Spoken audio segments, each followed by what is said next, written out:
How's it going, everybody? Today I wanted to talk about how to make sure that you are insuring your strip mall or shopping center here in Michigan properly in order to protect your investment.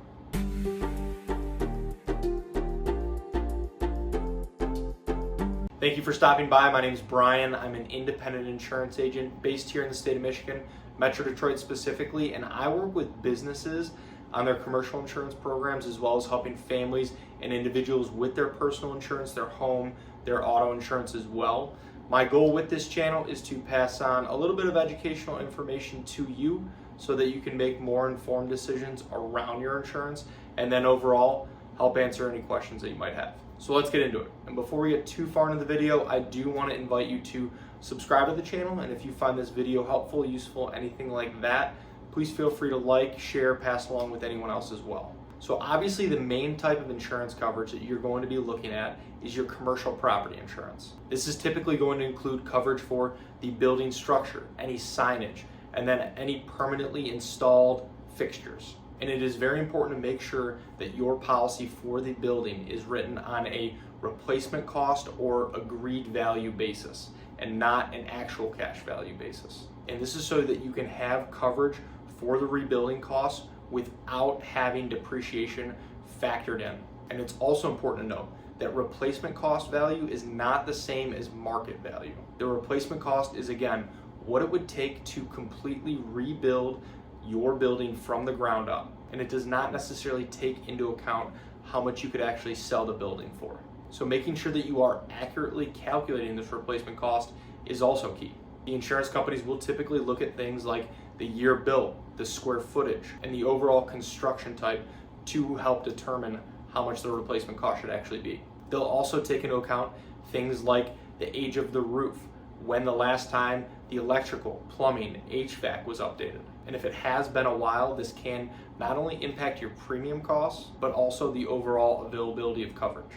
General liability insurance is also an extremely important coverage to take into consideration. It helps protect you if somebody is injured on the premises, say from something like a slip and fall injury, and would help cover things like the medical expenses and any legal fees, settlements, judgments that potentially come from that lawsuit. And as a landlord, it's also very important to make sure that your tenants are also required to carry general liability insurance through your lease agreements. And ideally, you should also have them be required to list you as an additional insured on their policies as well. Overall, this is fairly standard practice nowadays, and you should also consult with a legal professional on your lease agreements to make sure that everything's buttoned up properly. Now, if you own more than one strip mall, retail center, or even more commercial buildings, there are two things that may be worth considering.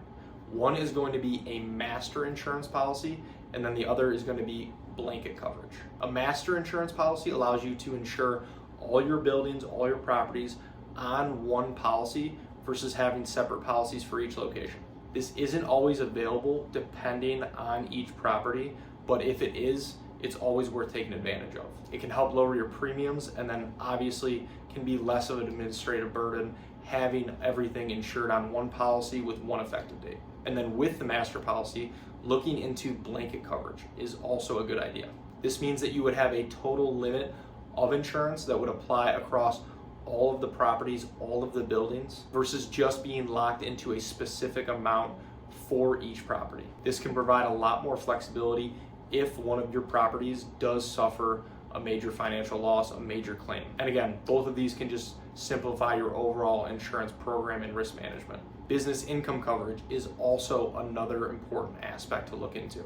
And this would replace the rental income if your tenants cannot operate due to a covered claim. And then you'll also want to look into optional coverages like ordinance or law coverage, especially if you have an older building. This would help cover the cost of bringing your building up to code after a covered loss. Another coverage worth looking into is equipment breakdown, even if your business is not operating within the building. And this is because equipment breakdown will cover things like if your HVAC system or electrical panels all of a sudden fail due to a mechanical failure or a power surge. It is a fairly simple, lower cost add-on coverage that can help save on huge repair bills if one of these does occur. And then another coverage worth considering is utility services coverage. This coverage would work somewhat in concert with your business income coverage and would help protect against things like a power outage or a water outage that then prevents your tenants from operating and then you lose rental income from it. Overall, these are just some of the basics worth looking into, worth considering when you are looking to review or get coverage in place for your strip mall, retail center, whatever it may be. And I appreciate you watching. And again, if you are looking for help with your insurance, commercial, personal, whatever it may be, I would love the opportunity to work with you and see if our team can help. There are a lot of ways to get a hold of me, and they should all be in the description below. Please feel free to text, call, email, whatever's easiest. And if you have any other questions, please feel free to reach out directly or leave them in the comments below. I would love to help answer those as well. So thank you again.